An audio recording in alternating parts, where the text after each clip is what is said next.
LPU ప్లేస్మెంట్ల రికార్డులు సృష్టిస్తోంది. Final year student 2.5 కోట్ల ప్యాకేజ్ పొందుతున్నారు. 1700 మందికి పైగా ఎల్పియు స్టూడెంట్స్ 10 లక్షల నుంచి 2.5 కోట్ల ప్యాకేజెస్ పొందారు. విద్యా విప్లవం ప్రారంభమైంది లవ్లీ ప్రొఫెషనల్ యూనివర్సిటీలో. తూర్పు గోదావరి జిల్లాలో మట్టి మాఫియా రెచ్చిపోతుంది. చెరువులు, పట్టా భూములు, లంక ప్రాంతాలు అనే తేడా లేదు.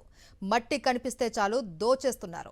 కూటమి పెద్దల అండదండలతో ఎక్కడ పడితే అక్కడ ఇష్టారీతిన మట్టిని తవ్వేస్తూ కోట్లు కొల్లగొడుతున్నారు.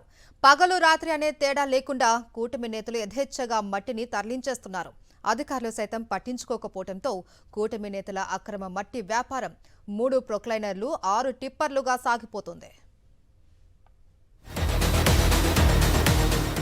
అనపర్తి నియోజకవర్గంలో కూటమి నేతల అక్రమాలకు అడ్డు లేకుండా పోతోంది. ప్రకృతి వనరుల ఆనవాళ్లు కూడా లేకుండా అక్రమార్కులు దోపిడీకి పాల్పడుతున్నారు. రంగంపేట మండలం నల్లమిల్లి గ్రామంలో ఉన్న జగన్నాథ సాగరం చెరువులో కొన్ని రోజులుగా పెద్ద ఎత్తున మట్టి తవ్వకాలు జరుగుతున్నాయి.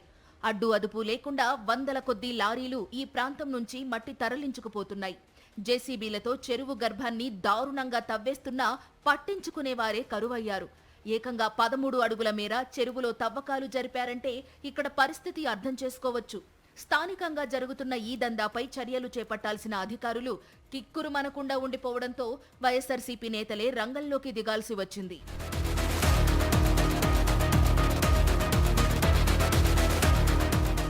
అనపర్తి నియోజకవర్గంలో ఏకధాటిగా జరుగుతున్న ఈ దందాను పరిశీలించేందుకు క్షేత్రస్థాయి పర్యటనకు వెళ్లారు మాజీ ఎమ్మెల్యే డాక్టర్ సూర్యనారాయణ రెడ్డి. ఇసుక తరలిస్తున్న లారీలను అడ్డగించి డ్రైవర్లను ప్రశ్నించారు. జగ్గంపేట అయినా బ్రోకర్ ఓల్పల్లి అవతలకి వెళ్తుంది. బీజేపీ ఎమ్మెల్యే నల్లమిల్లి రామకృష్ణారెడ్డి ఆధ్వర్యంలో జరుగుతున్న ఈ అక్రమ దందాను జిల్లా కలెక్టర్తో సహా అధికారులెవరూ పట్టించుకోకపోవడంపై తీవ్ర స్థాయిలో ఆందోళన వ్యక్తం చేశారు మాజీ ఎమ్మెల్యే డాక్టర్ సూర్యనారాయణ రెడ్డి. చెరువు మొత్తం ఇష్టారీతిన యంత్రాలతో తవ్వేస్తూ పెద్ద ఎత్తున గోతులు చేస్తున్నా క్షేత్రస్థాయిలో కనీసం అధికారుల పర్యవేక్షణ లేకపోవడంపై మాజీ ఎమ్మెల్యే తీవ్రంగా మండిపడ్డారు. ప్రభుత్వ సొత్తు ఈ చెరువు అంటే ప్రజల సొత్తు. ప్రజల సొత్తుని ఈ రకంగా తరలించుకుపోతుంటే మీరెవరో స్పందించలేదు అంటే మీకేమైనా ఒత్తిళ్ళు వచ్చినాయా? ఎమ్మెల్యే ఏమన్నా మీ మీద ఒత్తిడి చేసి వెళ్ళొద్దన్నాడా? లేదంటే మరి ఎమ్మెల్యేతో పాటు ఎవరికైనా కూడా మరి అధికారులు ఎవరికైనా కూడా భాగస్వామ్యం ఉందా ఈ అవినీతిలోనని ఈ సందర్భంగా తెలియజేస్తాం. లేదంటే అధికారులు ఎందుకు రాలేదు? సాక్షాత్తు కలెక్టర్ గారికి ఇచ్చాం, అయినా కూడా ఎక్కడ స్పందన లేదు.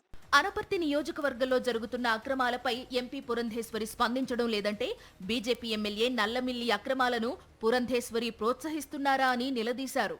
రుతుపవనాల రాకతో తూర్పుగోదావరి జిల్లాలో గోదావరి తీర ప్రాంతంలో ఉన్న ఇసుక రీచులలో తవ్వకాలు నిలుపుదల చేశారు. దీంతో కూటమి నేతలు మట్టి, గ్రావెల్ ని అక్రమంగా తవ్వేస్తున్నారు.